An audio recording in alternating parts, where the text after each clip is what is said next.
Real quick, I'd like to give a massive shout out to all the homies on Patreon who chose to support the cult and help keep the lights on. If you want more information on how to support the channel and get your name up here at these fucking chads, check out the video description below. All right. Hey guys, with pre-patch dropping yesterday, I figured I'd make a brief pre-patch video going over the talent builds, glyphs, rotations, and some weak ores for those of you getting ready to blast in Sunwell as a Boomkin. Before we begin, I want to show you this extremely well done spreadsheet specifically made for balanced Druids and Wrath of the Lich King. It covers everything Boomy related when it comes to PvE content. Talents, specs, rotation, gearing, stats, weak ores, add-ons, and even a very helpful FAQ. This is written by the homie Lastcares with the help of the many big brains over in the Druid Discord. These guys, Lastcare, Laser Chicken, Barack Obama, Yaz, Go, Razine, Innervate, Huge Parts, and Wonder have put a lot of time into not only making this, but theory crafting, beta rating, and running countless sims to get the best information for Boomies. This spreadsheet is constantly updated over time with new information as the expansion goes by, so make sure to check back every once in a while. Oh, and while we're here, go ahead and check out the Wrath of the Lich King Balance channel in the Druid Discord, your one-stop shop for anything Druid related. And one more thing, if you're looking for more in-depth Boomy guides, Classic Go has a ton of good balanced Druid videos about all types of things and is constantly streaming as a Boomy main. I'll link his stream in his channel right above here and also in the description. All right, let's get started with the talent build. Balanced Druids go from 0 to hero in terms of TBC and Lich King. Where you were once just brought solely for your utility, if even brought at all, relegated to Fairy Fire, Innervates, and Battle Res, etc, etc. Now you still bring all of that, and you also bring huge damage. I mean massive damage. Going from the bottom of the meters to contending with the top, and it only gets better at level 80. Not only that, but thanks to the new talent and abilities, Boomkins become not only powerful, but also extremely fun with an engaging gameplay.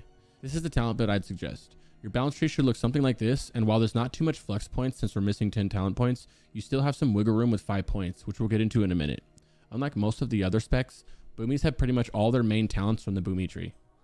Out of the 10 remaining talent points at level 80, most of them go into the resto tree, and while yeah, they're nice to have, they're not game breaking, but I'll touch on those points a little later as well.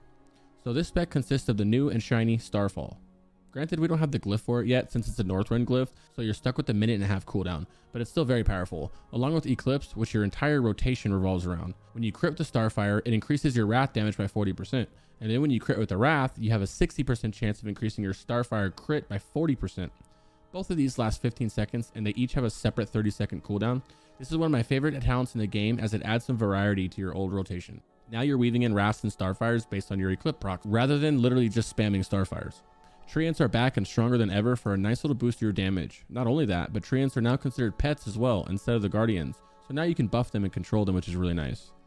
Nature's Grace was nicely reworked, and now it makes all your non-dot crits increase your spell casting speed by 20% for 3 seconds with no ICD, meaning if you're lucky enough, this can be up for most of the fight. And lastly, Gale Winds, Typhoon, and Starfall will literally carry your AoE. Gale Winds buffs your Hurricane and your Typhoon, and Typhoon can proc your Nature's Grace, which then you can use that casting speed on your Hurricanes. It's really synergetic and quite fun.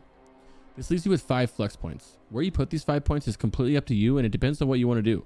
If you want to max damage, you can put 3 points into Improved Insect Swarm, and then the last 2 into Owlkin Frenzy, or even Genesis.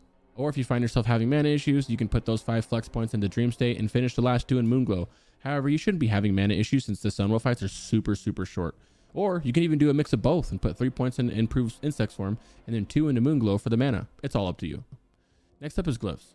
Glyphs are pretty straightforward at level 70. Once at level 80, you'll find yourself using some different ones and even playing a little bit differently, but for right now, you only have 2 Glyph slots anyway. You don't get Glyph of Starfall, which takes 30 seconds off your Starfall cooldown, but you do have Glyph of Moonfire, which significantly increases the dot damage of your Moonfire, but decreases the initial damage of it, which doesn't matter since the initial damage wasn't that good anyway. This glyph, mixed with the talents like Improved Moonfire, Improved Insect Swarm, Nature's Splendor, Vengeance, and Moon Fury, all resort in Moonfire, doing some decent damage. For your second glyph, I would suggest Glyph of Starfire, which makes it so your Starfire increases the duration of your Moonfire by 3 seconds for a maximum of 9 seconds.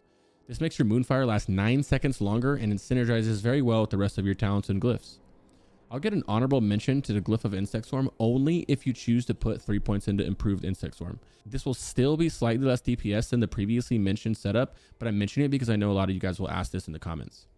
As for the minor glyphs, pick up Glyph of Unburdened Rebirth, which allows you to battle res without needing a reagent. Regent? Yeah, whatever. Glyph of Dash reduces the cooldown of your dash ability by 20%, which is nice to keep up with the raid while zug-zugging through it. And at last, Glyph of the Wild, simply for the less mana cost on your mark and Gift of the Wild. As for your hit, You need 17% hit. However, you get 4% from your balance of power talent, and then another 3% from a Shadow Priest Misery or improved Fairy Fire, which obviously you will have. Plus another 1% if you're Alliance, since the Draenei bring 1% if you're in their party, which means you need 10% if you're Horde and 9% hit if you're Alliance with the Draenei in your party. Lastly, let's briefly touch on pre-patch rotation. Start by pre-potting with a Destro Potion. Yes, haste potions do work for casters. However, for the opener, I like the Destro Potion and maybe a haste potion a little bit later. Anyway, pre-pot your potion, then pre-cast Wrath, and then immediately Fairy Fire if you're the one that has to put it up.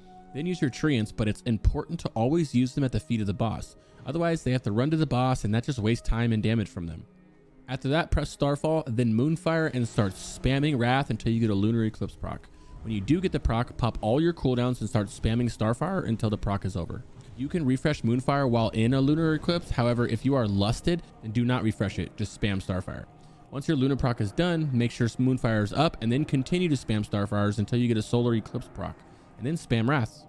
Rinse and repeat until the boss is dead while keeping Moonfire on the boss and Starfall on cooldown. As for Insect Swarm, it is a DPS loss right now to keep it up unless there's forced movement. Then you can put it up. So if you move, put it up.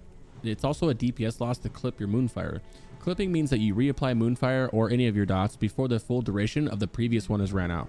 Do not do this and let your Moonfire run out to the full duration before reapplying, and never reapply it during a lust. Alright, well my friends, that's it for this one. This is my first time doing a non-Warlock class video, so let me know if there's any way I can make it better. If you don't mind hitting that like button on the way out and the follow button so I know if you guys like this, that would help a lot too.